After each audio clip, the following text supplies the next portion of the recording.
प्यारे विद्यार्थियों, मैं गजेंद्र कुमार महावर, सहायक आचार्य भौतिक शास्त्र, राजकीय महाविद्यालय राजगढ़, अलवर।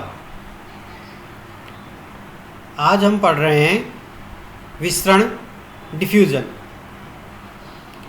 इससे पहले के वीडियो लेक्चर में हमने अभिगमन परिघटनाएं, ट्रांसपोर्ट फिनोमिना के बारे में पढ़ा था।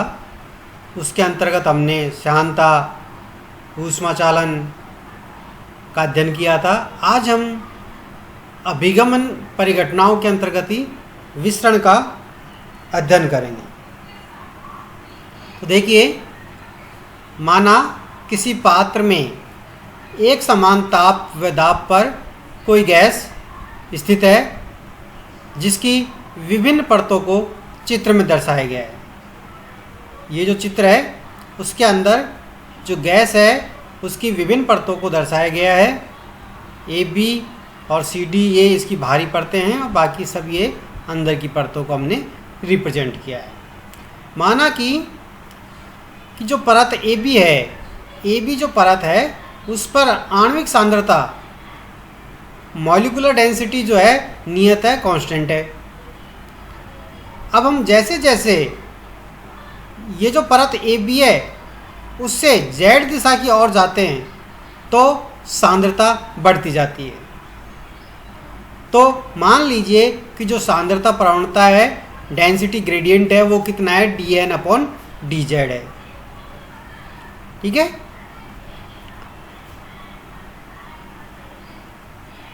अब देखिए, माना परत Q की आणविक सांद्रता कितनी है, n है। ये जो परत Q है उसकी आणविक सांद्रता स्मॉल n है। वह परत P व परत R की सांद्रता कितनी हो जाएगी, n प्लस लैम्ब्डा dN/dz। देखिए परत P को देखिए, ये परत Q से लैम्ब्डा डिस्टेंस पर है ये। ठीक है। तो n इसकी सांद्रता है, तो इसकी कितनी हो जाएगी इस पर, n प्लस लैम्ब्डा, और यहाँ पर जो ग्रेडियंट है सांद्रता प्रवणता कितनी है, dN/dz। तो यहाँ पर जो सांद्रता हो जाएगी कितनी हो जाएगी, n प्लस लैम्ब्डा dN/dz। इसी प्रकार ये परत Q से नीचे की जो परत है, कैपिटल R से हमने रिप्रेजेंट की है, वो भी लैम्ब्डा डिस्टेंस पर है पर नीचे की ओर है। तो क्या होगा, इसकी जो प्रवणता सांद्रता कितनी हो जाएगी, n माइनस लैम्ब्डा dN/dz, क्योंकि ये इससे नीचे की ओर है इसलिए ये माइनस है। तो कितनी हो जाएगी, n माइनस लैम्ब्डा dN/dz, क्योंकि z दिशा की ओर जा रहे तो सांद्रता बढ़ रही है, या विपरीत दिशा में आएंगे तो सांद्रता घटेगी। इसलिए अगर इसकी सांद्रता n है तो इसकी तो बढ़ेगी और जो परत r है उसकी घटेगी। ठीक है।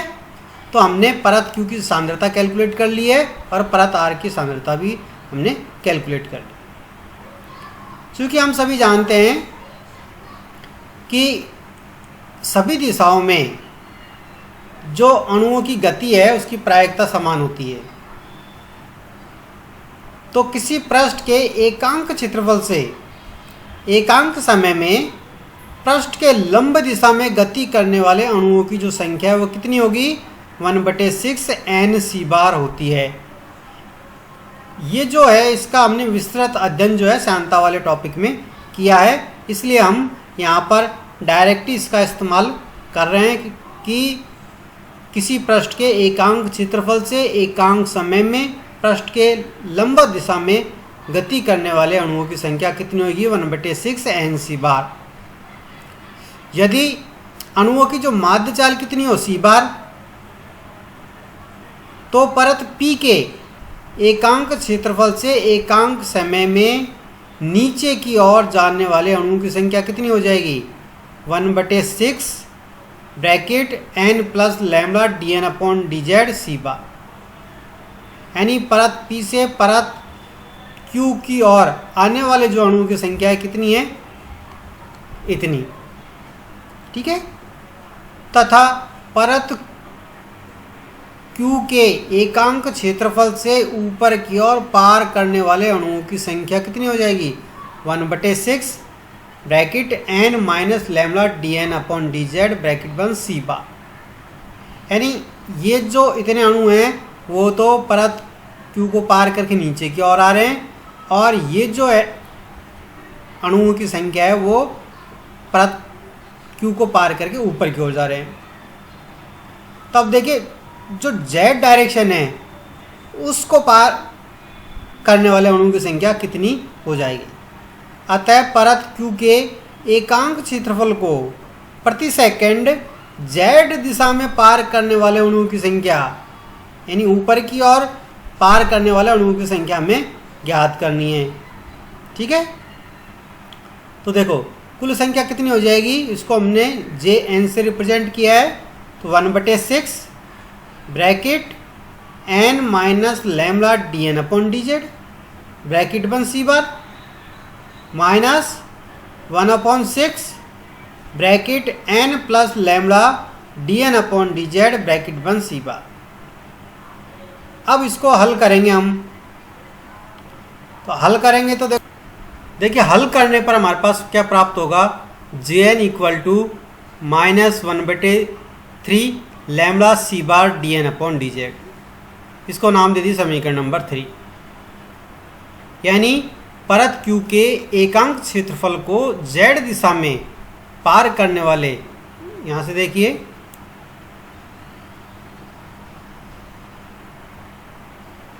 हाँ, परत क्यू को, ये जो परत क्यू है उसको जेड दिशा में यानी इस डायरेक्शन में पार करने वाले अणुओं की जो संख्या है हमारे पास वो है -1/3 lambda C bar D N upon D Z.